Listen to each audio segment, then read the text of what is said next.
Orioles Spastics is a member of the Baltimore Sports Report Network. Find more podcasts like this at baltimoresportsreport.com.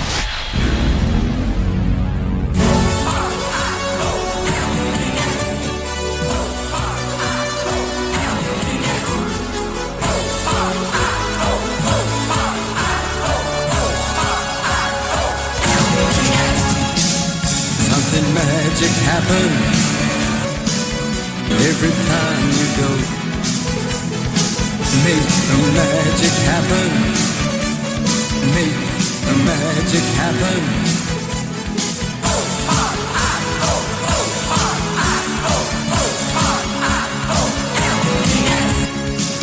Heyo, we're back. It's the Orioles Spastics, the official Arrested Development themed Orioles podcast of the Baltimore Sports Report Network. I'm your host today, Dean Eastlake, and I'm joined by Charlie Hoppus. Hey, Dean. What's going on? And we want to thank you, listeners. Our last episode, after joining up with the network, we got over 8,000 episode hits in 1 week. That's not accurate. We had 800 episode hits. Yeah. Did you think 8,000? Well, 800 is really good. We had somewhere between 800 and 8,000. That's true. And we'll get someone on that. Well, can we get someone on that? We'll ask World's Worst Intern to do that whenever he's done whatever he's doing with Section 336. Well, anyway, we got a lot of hits. Thank you to everyone who listened in. And you know what, Chris Knightsey, he sends his thanks as well. He can't be with us here tonight. Isn't he flying back from something? Yeah, so for those of you that don't know, all three of us, Chris, Dean, and I, all play Ultimate Frisbee, although Chris, it's more of a present tense, and Dean and I, it's a little bit more past tense. A little more washed up. But Chris is actually on an elite Ultimate Frisbee team, the best team out of New York, called New York PoNY, which stands for Pride of New York, so it's not silly, Dean. Oh, I laughed at him. I'm sorry. I know that you laugh at him. But they were competing in Colorado Cup, which is a big tournament, and actually they finished third, which is really... They're kicking ass this year. Yeah, they're on a tear. That's really surprising. They are on an absolute tear. They finished last at Nationals last year, which it's amazing to even get to Nationals, but they already won one tournament, finished third at Colorado Cup. They actually beat Washington, D.C. Truck Stop, which was Chris's former team, in the third place game. Or, as we like to call it here at Orioles Spastics, the Knightsey Bowl. Oh. Yeah, so Chris is doing good things, but unfortunately unable to join us tonight. Just remember, the Orioles Spastics is your one-stop shop for all things New York PoNY. You come here for news, you come here for analysis. We got it all. The highest level of ultimate. That's the last time we're probably going to mention them in this podcast. Well, this will be somewhat of a shorter episode. We pre-recorded something a little bit special in my heart and yours, Charlie, and two other our good buddies. So that bonus episode, look for that coming out in the next couple days or so. I'm not 100% sure when we'll put it out. We were so excited to include it as a part of this podcast, and it just it got out of hand. Yeah, it ran long. It was a messy situation. It got out of hand. We really prematurely shot our wad. It was one of the Spastics better parties. That's right. Look for that coming, and just thank you again for your episode listens last week. And if you got the time, go ahead and hit us up on Facebook. Give us a like there. Follow us on Twitter. And the reviews and ratings on iTunes are always much appreciated. That's the big one. That's the one. That's the one we need. That's what makes the money. It doesn't make the money. Yeah. Did you get your check? We haven't gotten a cease and desist from either the Orioles or Arrested Development, so I think we're doing pretty bonus, pretty good. That's what we're going for. Just not getting sued. Perfect. I've been reading a lot of Bob Loblaw's Law Blog, so I figure that we basically have it. We're pretty much in the clear. Anyway, all right, well, let's just go ahead and get into some O's news. Start my own business. How hard can it be? Bzzz. Bzzz. We'll see who brings in more honey. Chris isn't on board. No. 4-1 since our last podcast. 2 off days in there. Charlie, what you got? sort of weird that we had 2 off days, and leading up to it, we had a game against Joe Saunders and the Mariners. Mean Joe Green is what we talked him. about it last podcast, but Section 336 covered it in depth too. We sort of strangely started our worst players in that game, despite having an off day the next day, and then having another off day 2 days later. So really strange, but hopefully all our regulars are rested up for the whole season, and generally a pretty good trip out west so far. We have the Arizona game tonight, which you all will already know the results of in Futureland, or will be currently watching when this episode comes out, depending on... By the way, I like Futureland. I like that you say that. You've said it a few times, and I've never told you. Well, I like it. I think, Good job with that. Thanks, bro. I keep... Good job, bro. I keep trying to figure out a way to incorporate Doctor Who references, and I'm working... I don't like it anymore. Working into it. It's really getting pretty popular in the States, too. It only took it 50 years. And it's not a reference to that. I'm just saying I'm building up to it. Okay. Anyway, so we had a really great first 2 series. AJ totally tore it up in his hometown of San Diego. Dang. Completely went nuts. The offense in general sort of came alive in late innings against San Francisco, despite having some pretty morbid starts. And we got out of there with only one horribly offensive gesture towards our center fielder. You say that. When I first heard about it, I didn't even make that association. Well, it turns out... So what does that say? The guy who threw... For those of you that weren't paying attention, somebody threw a banana at Adam Jones towards the in the 9th inning, I think, of the last game in San Francisco. So much for peace, love, and understanding, right? But anyway, he was going to slip on it while tracking down a ball. Well, it's also just sort of a racist, extremely racist thing to... So this is more of a Luke Scott, Felix PA banana toss. Right, exactly. It's of the... Or so we thought, but actually, right before we got on the podcast, somebody said that they came forward and they said, hey, I was the guy who threw the banana. I was just really frustrated about the Giants play. I wasn't throwing it at Adam Jones. I just happened to grab... I happened to grab the nearest object off of the nearest stand, which unfortunately was a banana, and I threw it onto the field to the nearest place I could, which unfortunately was center field by our, I believe, only African-American player. So that wasn't great timing by him. That is very believable. That's a very believable explanation. Well, off the hook. Good job, guy. Anyway, I don't really want to talk about it. We got Arizona and Colorado up next. Buck returning to Phoenix. From whence he came. From whence he came. And we all have our trips to Phoenix. Phoenix is sort of the great mystery. It's the destination. It's the destination of Michael Bluth. He always wanted to go to Phoenix. It's not about the destination, it's the journey. It doesn't matter where. And then we come back to Baltimore and play Colorado. And then we've got an extremely brutal stretch in which we play, or not brutal, but exciting stretch that kicks off the season, end of the season here. We've got 39 games to end the season once we start the Rays series. 29 of those last 39 games are against American League East opponents. And if you want to look at it a different way, say that the Jays are not, not really worth it. We've got 29 of our last 39 games against people that are in the wild card race or the American League East race. That's what makes anything that's happened over the past couple, maybe even weeks. I mean, it's been exciting, it's been terrible, it's been all these things, but really, these last 39 games, that's what it's all about. If we go on a tear here, we can take the whole East. Yeah, it's exciting, and I think we're poised to do some really, really great things here. That said, we have definitely some hiccups. Well, we know our bats will never go cold because they've never done that. We have the best lineup in the majors. Well, it's been tough because we have one of the best lineups in the majors, and every single hitter is sort of a threat for the most part, with the exception of our second base and DH spots. But people go cold, and while it looks like everyone's heating up again, Mr. F, I mean, not getting the starts he probably should, but though everyone He's the secret weapon. though everyone got cold, we seem to be heating back up a little bit now. Chris Davis hit a couple homers. JJ Hardy's on fire. AJ, Mr. Jones is lighting it up. And Nick seems maybe he's got out of his slump. That would be very exciting. Last 2 games. That would be ideal. Mhm.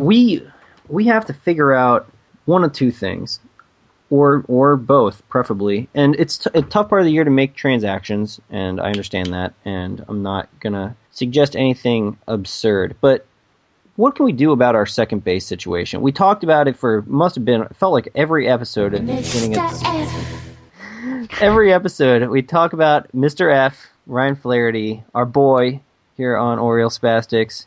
Dean's partial to Alexi. Mm-hmm. Alexi Casilla. Thank Oh. you. And, of course, our fellows over at Bird's Eye View love Brian Roberts. The Brian Roberts. Hashtag the Brian Roberts watch. And it's been horrible. And we sort of, all season, have sort of been crossing our fingers and hoping. Horrible is strong. It's pretty bad. We are right now, our line, I just saw this. Our line for those 3 players while playing second base is the line of Billy Ripken's career. Almost exactly. So... But what about the fielding statistics? Well, Brian Roberts, this is the thing. Brian Roberts has been getting the Lions' share of the playing time since he came back. He's been, at best, as good as Ryan Flaherty at the plate, which is upsetting as a longtime Orioles fan, and one of the only reasons to watch the Orioles was Brian Roberts. I guess what I'm trying to say is once you miss 3 years of baseball for various injuries and you're 30 in your late 30s, when you come back, you're not that good. Really bad. And one of the things that he lost was his fielding. His fielding is... He's as solid as he's always been, but he doesn't have the range he used to have. His arm sort of diminished. And part of what made him so great was his quick first step. So if he doesn't have that, I don't know what he's got. Basically, we need to do something about second base. I'm not really sure what, but I would say that just a start would be give Ryan Flaherty more starts because Roberts isn't doing it for us. Yeah, it was interesting what maybe it was 336 was talking about, just getting Flaherty constant starts. That's a pretty interesting idea, whether it's going to be up here or it's going to be down in the minors, just getting him consistent day in, day out action and see what we really have from him. Because when he was up for what seemed like he had the job for a while, in the majors, he struggled. He struggled mightily. We were calling for his head. And then we kind of worked him in here a little bit recently, and he went on a hot streak. And as soon as he got maybe to the peak of his hotness, he got delegated to the bench again because Roberts came back. So it's like we thought we knew what we had in Flaherty when we sat him down earlier this season, but then he went on this hot streak. And are we just not accepting the truth that he's not great? He's not great. Here's my... What? How dare you? Mr. F. Well, here's the thing. Roberts is in the last legs of his career. This is possibly the last time he plays Major League Baseball is these last 2 months. I can't imagine him really having a significant role on any team next year. He's old. So we've got a couple, and he's really hitting basically at best the same as our best other options, the best of our other options. And fielding, I'd say, no better than our worst fielding option other than him. So he's not really bringing anything that we can't get from another player that's already on the 25-man roster at all. So we have a choice. We can go with a young guy, see if Flaherty has anything. Odds are he probably doesn't. He's pretty bad. Or we can go with a defensive whiz in Casilla. I mean, just punt the position because basically we're punting it anyway. So is it that Roberts has earned his spot here? Is he just finishing out the end of the season here? Are we going? Is there any of that going on that he deserves to be in? He's been in for such terrible stretches of Orioles baseball that if we're really going to punt a position anyway, let's just go ahead and give it to Brian. I would say that one thing you can say about Dan Duquette and Buck Showalter are they are not nostalgic. They are not nostalgic. So, I mean, if they're going to do that now, I'd be very surprised. I think it's more that Roberts, and this is the one thing that he sort of indisputably has over the other two guys, and that's that he has at bats that don't make you want to punch yourself in the face. Oh, I thought that he did a good job of like fake stealing bases to really throw off pitchers. Maybe he does that too. I don't know. It's that sort of best. stuff. It's those sorts of things. It's the little things. He turns the double play well. He still does. You know, it's long at bats or longer at bats than the weak attempts that Flaherty and Casilla have, and it's Off speed. it's good base running even though he's not fast. It's those sorts of things. So that's I think why he's in the lineup. But do we need that? I don't know. We've talked so much I about don't want to talk second about base. it anymore. Nothing can really be done at this point. We are what we are. Buck's going to make the decision, and it's going to be the best decision. What about DH, though? We can do something about that, because Adam Dunn on waivers. Mark Reynolds, the sheriff, is going to be given his unconditional release tomorrow. He can be had for... Unconditional release? That sounds That means that we can sign him for the major league minimum. He can be had for a song. And not a good song. No, you don't want that, man. You don't want that. If he and Chris Davis are in a slump, oof. Are you saying that a team that has both Chris Davis and Mark Reynolds cannot make the playoffs? I don't know. I don't like that. Check out last year's team. I'm not sold on Reynolds, but I mean, maybe it's just like our lefty masher. He can be had for basically for free, right? Yeah. He can be had for free. We can just put him in. He'd basically be instead of Valencia. Right. Or Steve Pearce. He'd basically be that guy. Steve Pearce. Yeah, okay. Is he really going to come at the major league minimum though? I mean, the reason he's not on a roster right now is because he demanded too much money. So I don't know if that's really going to happen. I guess maybe he'll just join up with whoever's got the best chance to go all the way. I don't think he's going to sit out the last 2 months. He'll play somewhere. And he'll sign somewhere. One's going to pay him much more than the late major league minimum. His last month, he hit under 100. He's not. What about the Red Sox? They don't have a DH. I'm just saying I would be okay if Reynolds comes back under those conditions. Urruti has been the most empty 283 hitter in the history of baseball. He has one extra base hit, and no times has he reached base except for by singles or that one triple, which was, if you remember, a single to right field that somebody tried to dive for and catch, missed it, and it rolled to the wall, and he got a triple instead of a single. But he played it on a hop, in our lineup, it would have been a single. If there's a guy in the lineup that can get to the next batter without wasting an out, like, I don't know, that's not terrible. He hits for a pretty high average. I don't think that's hateful. I mean, it's not the traditional DH spot. He never walks. He never gets anything but a single, and he doesn't get singles enough that if he was Ichiro, the reason why Ichiro was valuable is because Ichiro hit 360. You can't. Are you racially profiling? If he was Asian, he'd be fine. Is that what you're saying? I'm not saying that. I'm saying that you can't hit that empty, be a dreadful base runner, and have any sort of value.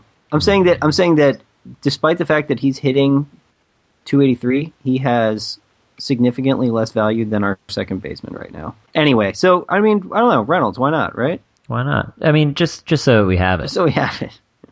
So we have it. Yeah, just so we have it. We can get him done too, just so we have it. The other lineup of concern, the pitching rotation. We kind of have what we want. We just basically don't have somebody that's a definite meltdown. Is basically all that we have. We don't have Freddie Garcia. We don't have Jason Hamill. Although Gonzo isn't too far removed from the 11-run debacle. That's the thing. We've got Tillman. Tillman actually has been pitching. Yeah, he is an ace. Up to the hype, right? We made fun of him so much. The more we mock him, the more he delivers. He's been pitching weird. really well. Chen has been pitching extremely well until about the 7th or 8th. A message boarder suggested that he becomes a long reliever soon, and got completely demolished. It was awesome. But anyway, so Chen's been pitching great. So we've got Tillman and Chen. Then we have Miguel Gonzalez, who has been solid, but not exactly someone that you want to like. I don't know. Is he somebody that we want in a playoff series? A must-win game? I don't know if anyone's really Joe Saunders really there. He's no one's quite Joe. I mean, good, not great. If we had to roll with those last three you said into the playoffs, I don't know. Does that last spot go to one of these other two guys, Feldman or Norris? I don't. Not Feldman. Certainly not Feldman. And that's the thing. We've got Feldman and Norris, and Norris has been sort of what we expected, which is he was what we thought he was, which is a guy that's gonna get smacked around against lefties. They were who we thought they were. He were what we thought he were, and he's gonna get smacked around against lefties. He's not gonna last very long in games. That's fine. Like, it's fine. He's gonna throw really hard. Maybe someday he ends up in the bullpen, a la Tommy Hunter, and we just have two gigantic guys that can throw. Well, maybe in the pen, Norris throws harder too, and we just have big, scary camo guys coming out of the bullpen. Feldman, I like that. This is the thing. Basically, they're pitchers that probably aren't going to get shelled, and that's all really nice thing you can say about them. And that's it. And that's nerve-wracking. But what are we going to do? We've got maybe Zach Britton, maybe Zach Britton. Then you have Tsuyoshi Wada. Wada had a horrible run, and in his last 3 starts, anyway, over the last 18 plus innings, he's allowed 1 run, 3 walks, and just like a ton of strikeouts. I have no idea how many strikeouts. I didn't write it down. Let's just assume 1 million. Wada's he's really gone by the wayside. I haven't been following his news, or the news hasn't been reaching my ears, but I know that we had our eye out for him for a good part of the first half of the season, and I've got nothing. I don't know what he's doing. I don't know if his struggles are because he hasn't really recovered from that injury, or well, he's never pitched in the major leagues. Still, we signed him 2 years ago, and that's it. So I don't know. I mean, maybe not someone you want to dump into the rotation for sure, but maybe a good long man. Maybe bring him up with when the rosters expand in September. Along with Cosman, and see if either of them catch fire. Maybe they make the postseason roster. Looking at that schedule that we were just talking about, it's a lot of Rays, Oakland, Boston, New York. We see the Indians for a series. We basically have 6 games against the Blue Jays, who are going to play us extremely tough, and we've got 3 games against the White Sox. And everyone else is a contender if you still count the Yankees as a contender, which I do. I mean, not a contender, but a series that's not going to be easy. Yeah, that's fair. That's fair. That's what it is. That's fair. That's a scary rotation to be rolling with, especially if we're also rolling out Hammer and Hank and Brian Roberts in the last 2 spots in the lineup. Also, speaking of New York, have you heard that the next Alex Rodriguez home run is worth $6 million to him in bonus money? How ridiculous is that? And I don't know if the Yankees are if they're promoting it, or that's just so wild. It's some kind of bonus clause that he gets one. It's whatever number he's at. More. That $6 contract's million. one of my favorites ever. Ugh. I don't know. This man has still stolen money despite it being from the worst of the worst fans. I still don't know which way I go with it. I think he should be suspended a reasonable number of games. Not because here's the thing: if he was, let's say, the same exact thing happened with, I don't know, Daniel Valencia. Let's say that he got in trouble for steroids. Kind of. There was just the last suspicions about him in the past, and then he was in the middle. How dare you associate him with that? Yeah, maybe a bad example, and then he appears in this biogenesis scandal, which he did. But let's say that Danny Valencia decided to, whatever Alex Rodriguez did, tried to interrupt the getting of information from biogenesis by Major League Baseball. Do you think he could have been suspended for 211 games? Because I really don't. I think it's really personal. Oh, it absolutely is. Okay, well that's not legal. You can't do that. Yeah, it is. It's for good for baseball. Bob Loblaw says that is lobbing a lob on your A-Rod. way. I hate him too, man. Let's not. How has he made his way onto this? Okay, all right. Well, we went through. Yeah, absolutely. No. Ugh. Wait, who else was it? Maybe that's what it was. Oh, I was trying to think of a new segment where we go over ridiculous trades that we would never actually happen, but would make us think. And he was in. If we could get him for Danny Valencia. Would we make the trade? Oh man, it would just hurt your heart Answer so would bad. definitely be no. Anyway, Yeah. can't wait till next week. We're talking about how Mark Reynolds led us to victory over Colorado with his big 4 home run game. Well, the last of the lineup questions, we've been through a rotation, we've been through second base, we've been through DH. We got this guy, K-Rod, and we got JJ. JJ still, he's locked it down thus far. Well, except for his blown save the other day. Well, he's blown the most in the majors. He blew himself. He's also, does he still have the league lead in saves? I believe he still does. He's got both. Well, just so he has it. At least he has it. As long as we have it. And he's had it. Plus, Then we also, have I read... I need to stay off of Twitter and message boards and stuff, but I read somebody else say, I don't see the Yankees fans flipping out about Mariano Rivera blowing 3 saves in a row. Yeah. Excuse me. It's because he's Mariano Rivera and has done it flawlessly for how many years? And Enough years. and many more years. Let's put it that way. But anyway, so what do you think? JJ K-Rod hasn't exactly been lights out until more recently, but he's had a rough start too. He allowed more runs with us than he has the whole rest of the season already. Yeah, I feel like Buck doesn't trust Well, he him. said that he's going to start putting him in higher leverage situations and then put him in Okay. the 9th inning of that 10-2 game. So hard to say. But I understand that with maybe like a rookie or a young guy that you just added to the team, but like I don't really understand why he was so hesitant with K-Rod. Like, yes, his surroundings are a little different. He's in, I don't know, how many games did he play at Camden Yards? I feel like we've been on the road a lot. I don't see where his hesitation came from. At the same time, he being a veteran shouldn't be shaken up no matter what situation he goes into. But I thought that was a little weird. The way that we managed K-Rod when he first joined the team, a little off. Now it looks like he's back on track. It makes sense that Buck wants to start to work him into higher pressure situations because that's what he's here for. He's not here to be this, I don't know, the mop-up guy. Yeah. It was kind of like a joke in the middle of the season. JJ comes out, all right, start. What was it? When we were making up drinks, we had the gin Palmer. We had, I don't know, people were working on other ones. Someone suggested the Jim Johnson, and it was you just start chugging vodka until the save chance is over. Because that's what it feels like every time. And it's like we joked every time we went out there, like, oh, here we go. But literally every time it's like There's that. always at least one base runner, usually towards the top. So of here's inning. the question.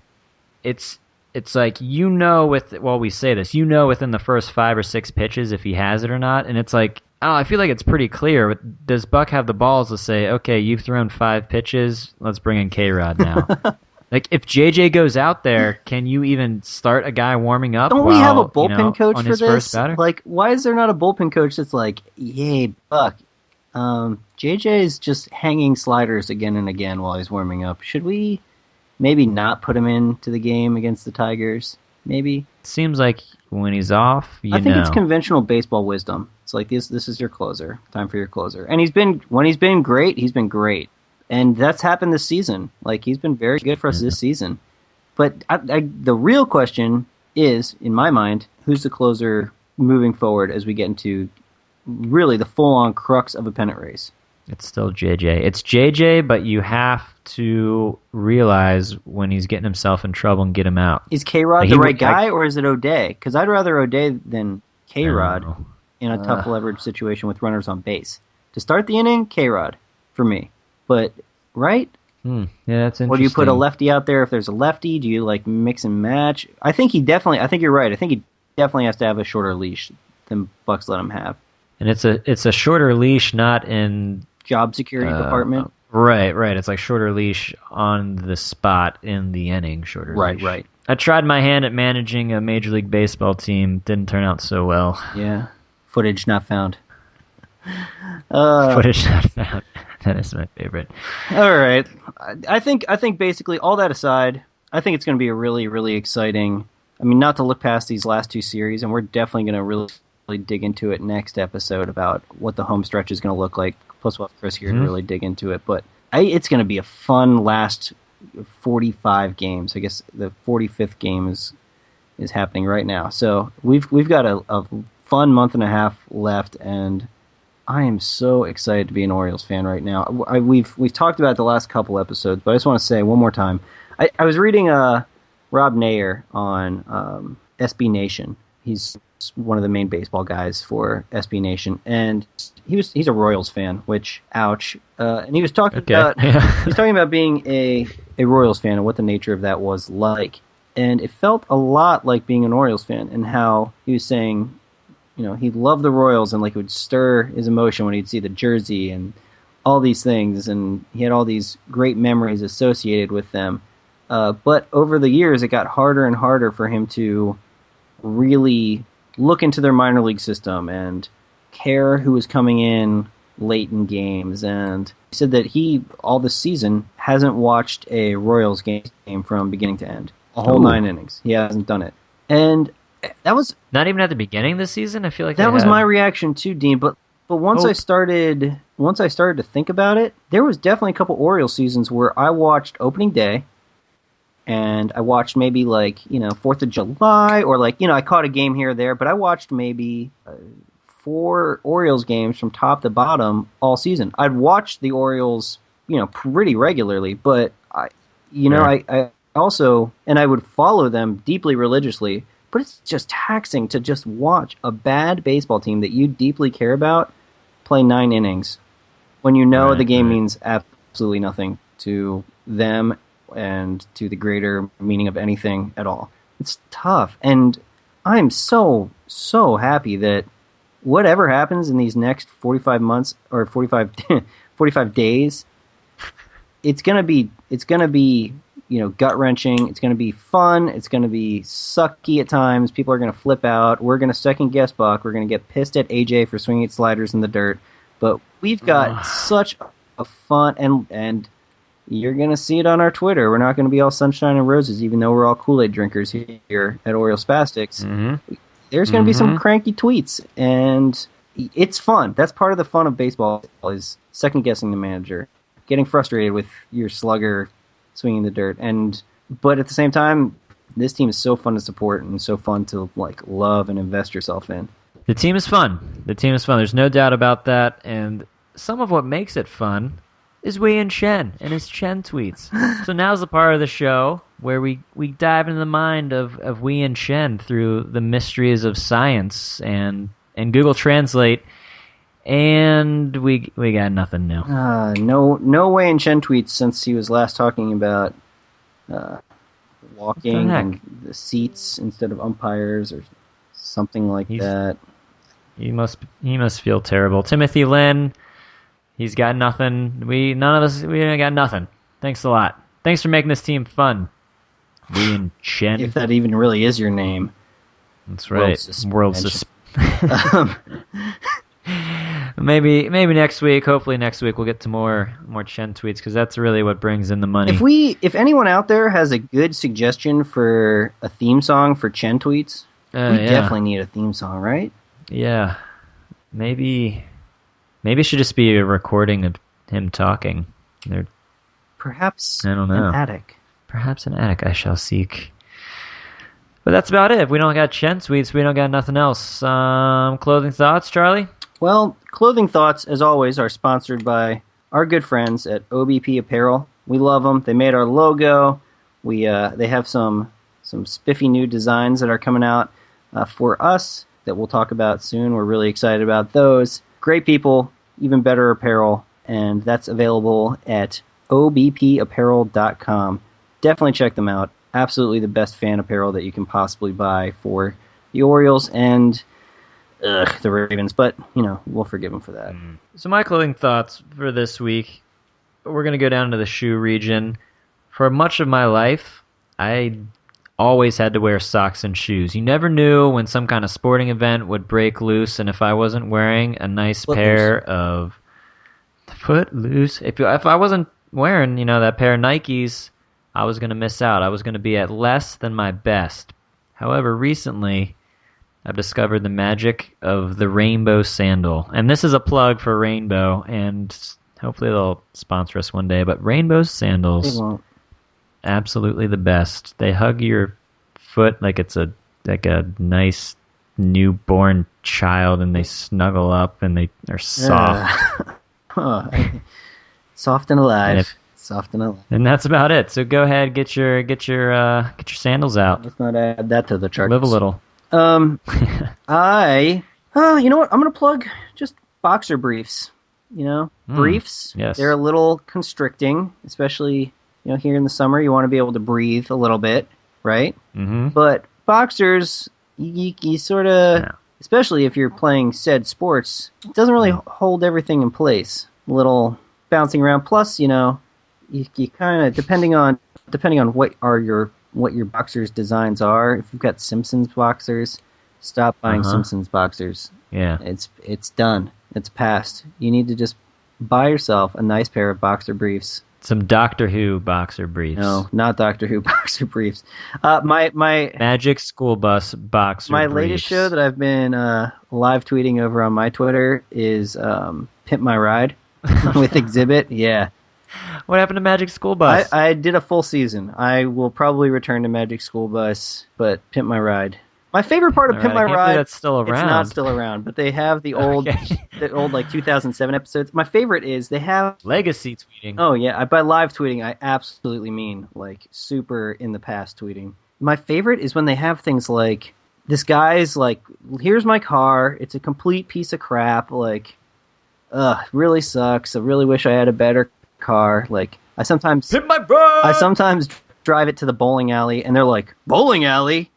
Let's take your car, and like the entire car is now completely bowling themed, and like the guy like doesn't like bowling that much, but they're like check it out, Mad Mike, he hooked you up with a bowling alley in your car, and like Mad Mike is like juiced, and like Exhibit's like making some weird sexual innuendo, and the guy's just like, thanks guys, and he's like, but that's not all, we got 4 flat screen TVs. Each of them playing ESPN2 Bowling League live at all times in your car. In your car. It is awesome to watch. And watching some of the cars turn out really great, and some of the cars, the people are like, but now instead of just having a really bad car that was like going to break down, I have a really bad car that everyone's just going to mug me in. It's really upsetting. So anyway, I started live tweeting Pimp My Ride. It's been really rewarding after one episode already. And there you have it. That's all we got for you tonight. Please continue to tell your friends about this show.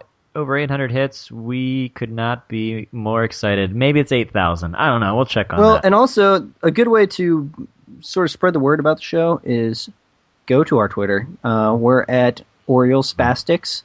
It's tricky because there's a double S there in the middle where you wouldn't think there is. 2 S's better than 1. There's no I in Teamacil, at least not where you think. And then, of course, facebook.com/Oriole Spastics. Our website, like us, www.oriolespastics.com. And, of course, and most excitingly, we are on BaltimoreSportsReport.com/network. Check out us and 4 other fantastic podcasts that we spend our week listening to and getting our Orioles thoughts from, engaging our brains in. We really enjoy spending time listening to those shows. We think you'll love them too. So yeah, check it out.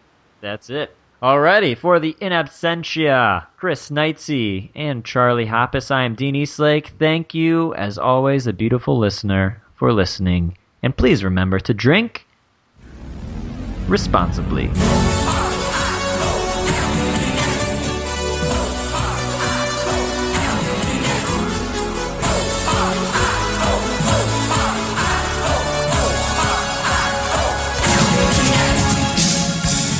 Magic happen every time you go. Make the magic happen. Make the magic happen.